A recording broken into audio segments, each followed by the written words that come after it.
When you look back at the things that you have done and the things that you still want to do, what are those things that you still want to do? Most of my time is now spent on looking at some of the sort of intractable problems in the world and seeing how can we help overcome those problems? How can we help get other companies to also work with us in overcoming those problems? And we're having a lot of fun, and excitement and satisfaction from trying to achieve that. Why are you so passionate about inspiring people? You go to your social media accounts and it's either quotes from yourself, quotes from other people, things that you are doing that you hope will inspire others, challenges that you've overcome that you hope people can learn from. What drives you to want to be an inspiration? Anyone who's successful in life is extraordinarily lucky. I mean, there's so many people out there who are working incredibly hard to get their success, and they're not necessarily as lucky. So I think if you are one of those fortunate people that has been blessed by success, it's critical that you put it to good use, and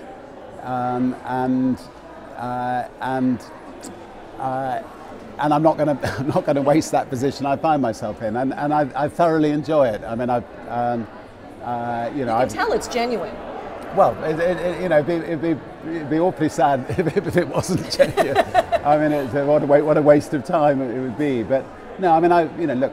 I mean, people say, well, I'm doing it for my grandchildren. Well, I've now got 4 grandchildren, and so I am doing it, for their generation and for future generations. I mean, I'm very worried that we've got some governments in power around the world who, not many, but who, for instance, don't believe in climate change.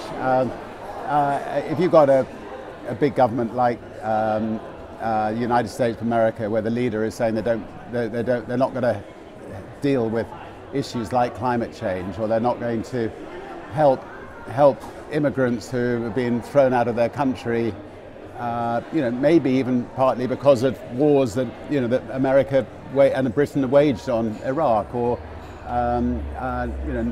not take responsibility for lots of different things, then it's up to business leaders to step in and say, we're not going to allow the world to be damaged. We don't want all the coral reefs in the world to disappear through the oceans heating up.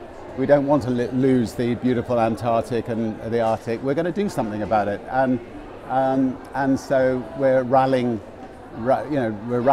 as many business leaders, as many people in the world together to try to step into the breach when governments are failing us. Let's talk about Stephen Hawking. Stephen Hawking, yeah. I mean, the fact that you invited him to go to space. And he said, absolutely. Isn't he incredible? I mean, he's in his 70s. He was told that he wouldn't live past the age of 30, and now he's going to go to space. How does that make you feel? Responsible, because if I don't bring Stephen Hawking back, I'm in big trouble. Stephen Hawking has said, look, I'm not going to come back one day anyway, so just send me there. And no, we're very flattered that the most extraordinary scientists of our generation, or maybe even of any generations, sees the importance of space travel, wants to go to space, and has chosen Virgin Galactic to go. And I mean, we hope to have our spaceship into space by the end of the year, and we hope that sometime next year we'll start, all going well, start taking people to space. And I'm hoping to lead the way. So very excited. What drives you to continue to persevere space exploration, especially after that deadly accident, 2014? We have wonderful test pilots whose job it is to, literally put their life on the line to try to find out what sorts of things could go wrong, to make sure that it doesn't go wrong when we finally, have, you or me and our families and friends going up there. And that's the same whether it's with space travel, whether it's with airlines. and they know that there are risks attached to it. It's worth it because 8 out of 10 people would love to become astronauts. I mean, most of the people watching this program would love to become astronauts if they could afford to go, and if we can guarantee them a return ticket. And it's up to us to try to make sure that that we can do both of those things. Space is also critical for almost everything back here on Earth. So there are 4.5 billion people who are not connected. We will be putting the biggest array of satellites around the Earth, and helping connect the 4.5 billion people who don't have Wi-Fi or internet access. And if you don't have internet access, you have difficulty getting educated, you get difficulty starting businesses and so on. So there's so many aspects of space travel that are critical for life back here on Earth, and therefore excite me. Back in January, we saw video of President Obama kiteboarding for the first time. And it was really a chance for the rest of the country to see, wow, this is the president who's been under office for 8 years. He wasn't allowed to kiteboard. And just to see him relax, and you got to be among the first to be a part of his post-presidency life.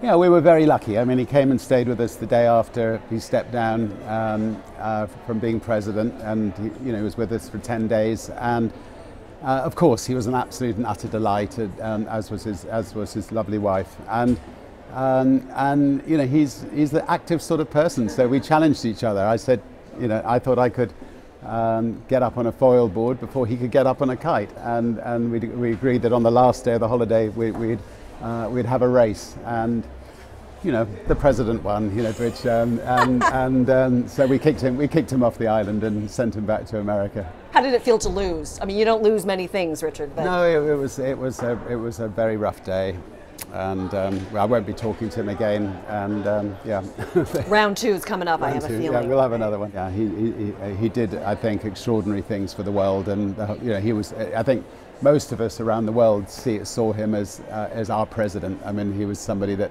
we all resonated with, and he very much believes in as well. And in the years to come, I'm sure through our foundations we'll work together and hopefully do great things together. And lastly, what kind of legacy do you want to leave behind? People think about you. Well, we've invented a Virgin Life pill, which we're giving to a few of our friends, so we're not actually ever going to die. But we'd love to have you around it. Can I sign up for that? There we go. Yeah, here's your you, pill. Now, look, I think that like everybody, I like to think that I've lived a full life and that I've made somewhat of a difference, but in the end, it's down. It's really what your children and your family, how you brought your children up, and they're the ones that are going to live on in your name afterwards, and that's what counts, I think. Nobody thought about this 10 years ago. You thought about an uncle somewhere who was 75, 80 years old. But, I've been knocked out a couple of times in boxing rings. I drank too much for a while. Oh no, is this going to happen to me? And then your friend gets it. It's just so frightening.